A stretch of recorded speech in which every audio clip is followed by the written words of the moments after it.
Okay, and hello. Oh, the sun has just started to come out as I press record. That was brilliant. But hello and welcome. Thanks for joining me on another walk. Today we are... I'm not exactly sure where you'd class this. It's just outside Stoke-on-Trent. I've just stayed overnight in a remote shack with no internet, no social media, no nothing. It's been absolutely beautiful. If you want to watch that video, that is a Patreon exclusive bit of content, so if you want to check that out, I'll put a link in the description. But today we're going on a little bit of a exploration adventure. We're currently walking around. It's like one of those woodland paths that they make while they're doing forestry work, so there's a bunch of log piles dotted around. So we're going to do a walk around here. It's a circular 10k.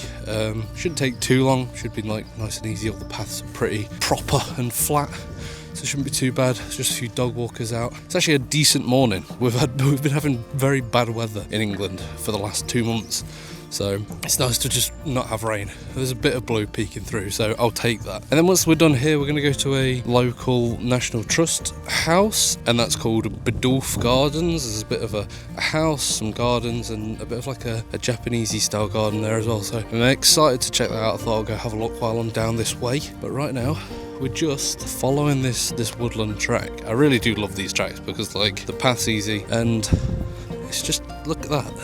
That is stunning. There's a part of me that's sad because of the cut down trees, but it's nice at the same time.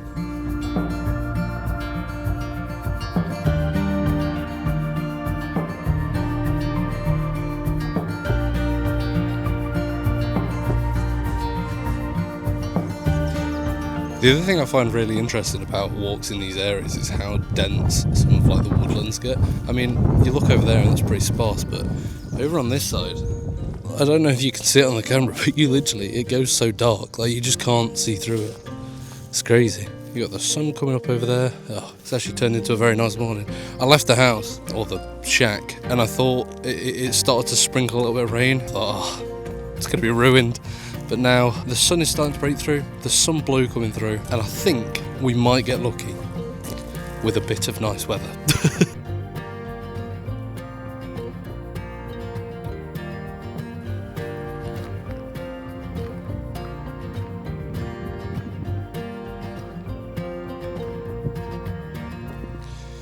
The other great thing about doing walks in this kind of forestry areas is that there's so many routes that you can take. I mean, I've come straight from that middle one, but then there's also a route that goes all the way around the outside, and there's ways that like jut off. I mean, there's so many random little paths and places to explore. I mean, currently, this looks stunning. This looks like a set out of like 28 years later. I don't know if you saw that film, but the route that we're going into, that's just the beauty of it. There's so many different routes that you can go. And there's so many of these all dotted around. Normally it's just free parking, you just pull up on the side. Kind of one of those places that you wouldn't know it exists unless you drive past it or you know. Like this one. I wouldn't have known this is here. I would never have come here unless I was staying in a random cabin in the middle of the woods.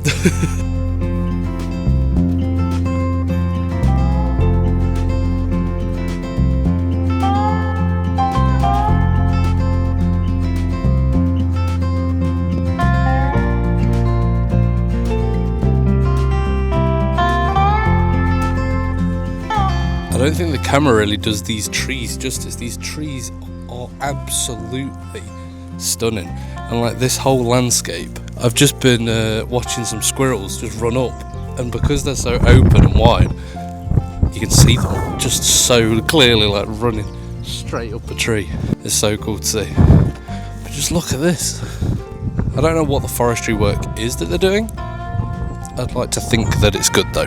I don't know, it's not really something I'm educated on. Is like forestry work in a place like this to do good? Maybe there's some rot in the trees, or maybe there's like too many trees and they're just sort of suffocating each other. I don't really know. I don't know how it works. Like maybe you need to chop some back and regrow them to promote. I don't know. I really don't know. For all I know, it could be some really bad deforestation thing. I really don't know. You could literally spend hours just the amount of paths and random little routes that there are here. I bet this is a really cool place to come on a bike. That'd be really interesting.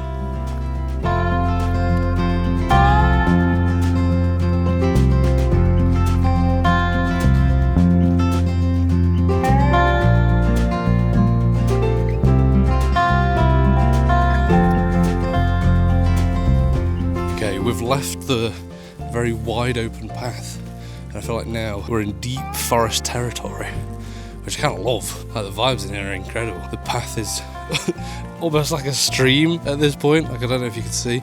It's a very muddy path. It has been raining a lot, so makes sense, but I feel so far removed from everyone here. There's a slight part of me that thinks, is this a bit scary, you know? If someone was going to get murdered on a trail, it'd be here, but then the other part of my brain's like, just stop thinking that and enjoy the absolute beautiful scenery that we're in.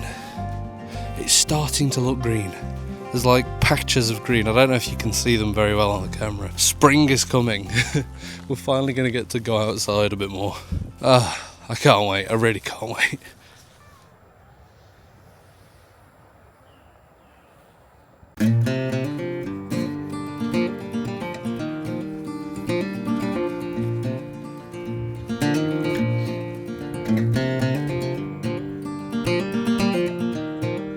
So you can see I didn't follow this route at all. I went straight up and then I went around here, and then I'm going to rejoin the path and come back down to where we started, which was here. I thought the main path seemed very dog walker people-y, and I just wanted some time to be on my own in the peace and quiet of the woods. And also with going to the National Trust and things like that, I thought, cramming a lot in today. The National Trust is about a 40-minute drive from here, and then it's about an hour and a half home. So we're doing a lot today. So I didn't do the 10k. I'll put my hands up in a bit. But regardless, the sun's just peeking over that horizon and lighting up all these trees to that side. That is absolutely stunning. I'm really like hot and sweaty. I can't wait for the warm weather where I can wear shorts and a t-shirt on walks. Because you wrap up in these big coats, and then you get halfway and you're just sweating, just absolutely sweating. Shorts and t-shirt for the win when it comes to walks. The sun's hitting our face a little bit though. It's lovely.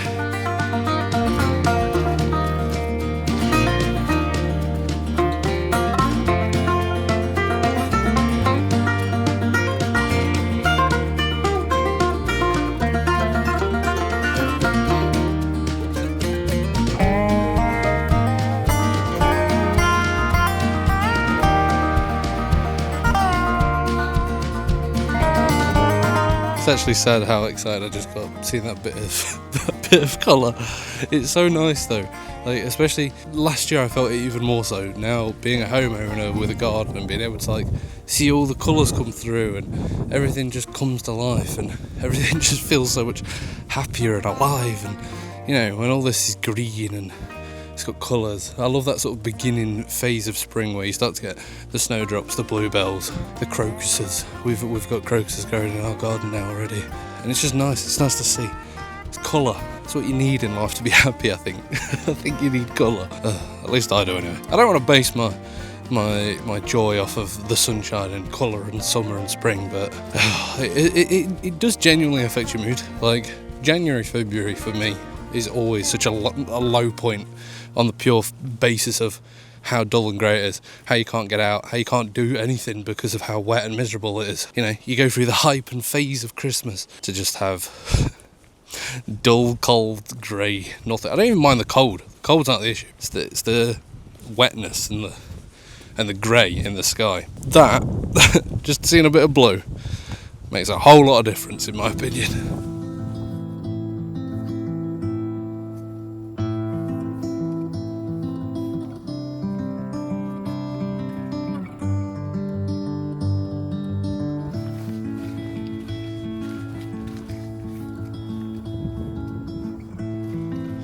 Yesterday, before I went to the shack, I spent an hour at this hot, cold therapy place. So you were going from a sauna that's like 80 degrees to a open lake, which is 6 degrees. And honestly, it is such a cold shock to the system. Like, genuinely, I could last a few seconds in there on my first try. It just takes your breath away.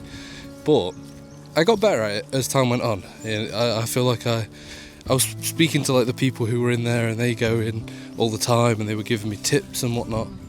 and I got better. I did get better. By the end, I mean, I still probably only lasted about 20 seconds, but it was ice cold.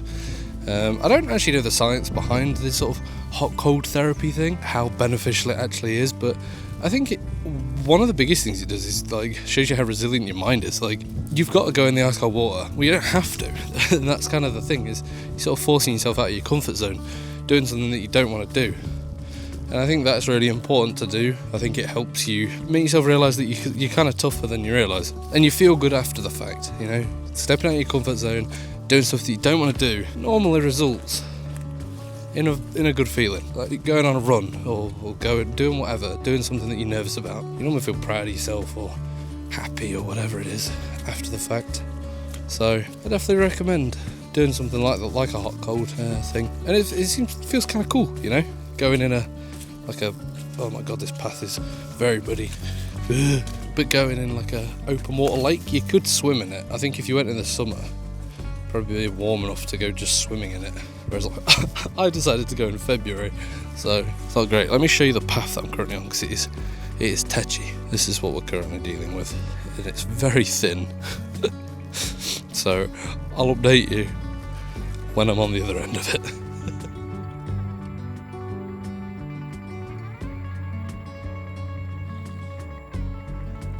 Okay, we're through. That was quite tetchy. It was just completely boggy.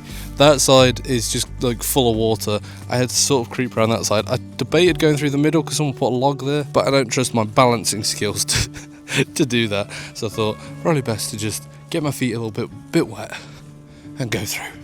But hey, that's why you wear walking boots.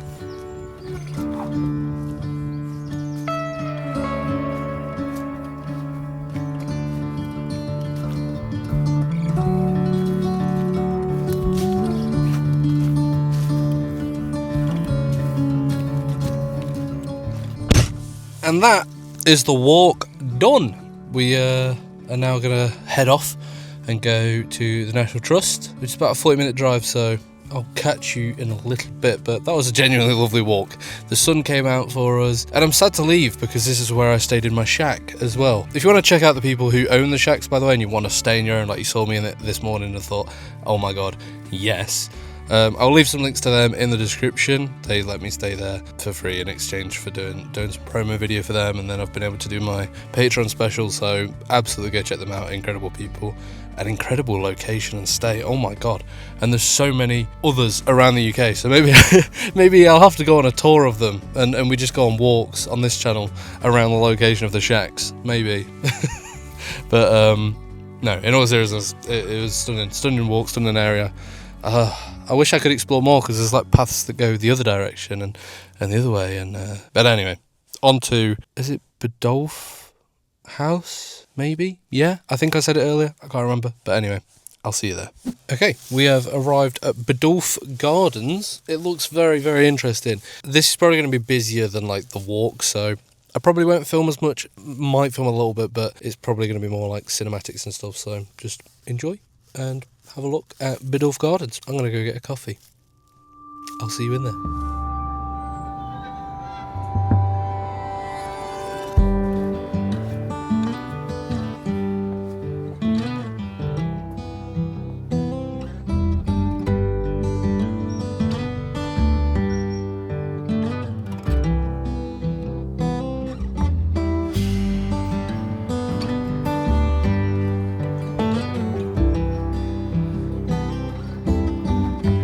Okay, sausage roll and coffee consumed, and now we're just walking around the gardens. This is an absolutely stunning house that's just there.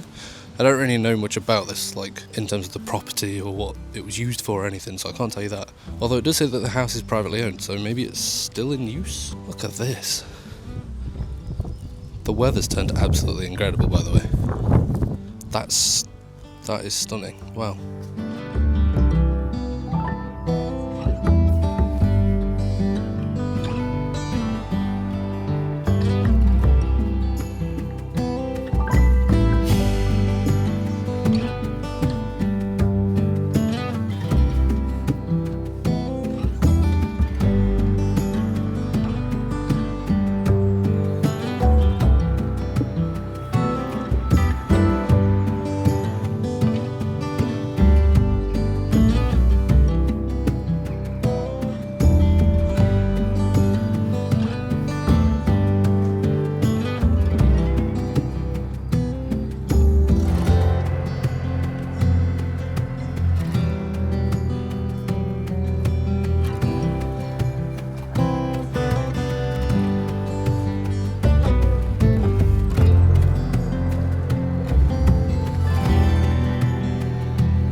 no idea all of this was here. This is so cool. Like, not just all the sort of Chinese garden, but with all these structures, but all the plants and like the weird bark walkways. I am completely lost, but I'm just exploring this place because this is stunning. I mean, look where I'm about to go through. Whoa, this is cool. I mean, like, what even was this? This is so cool.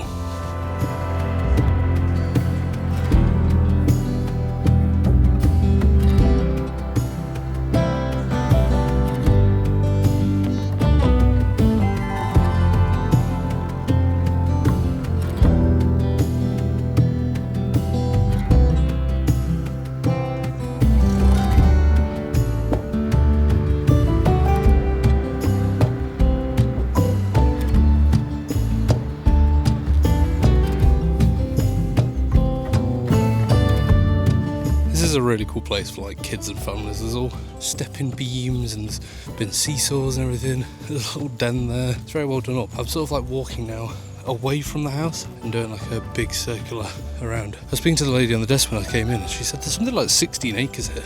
There's loads to explore. I'm sort of just nipping in at the minute, but this would be really cool to come back with a bunch of people and the kids and do the trail and see if they could do it. But yeah, I'm just having fun exploring. This is a really, really nice place.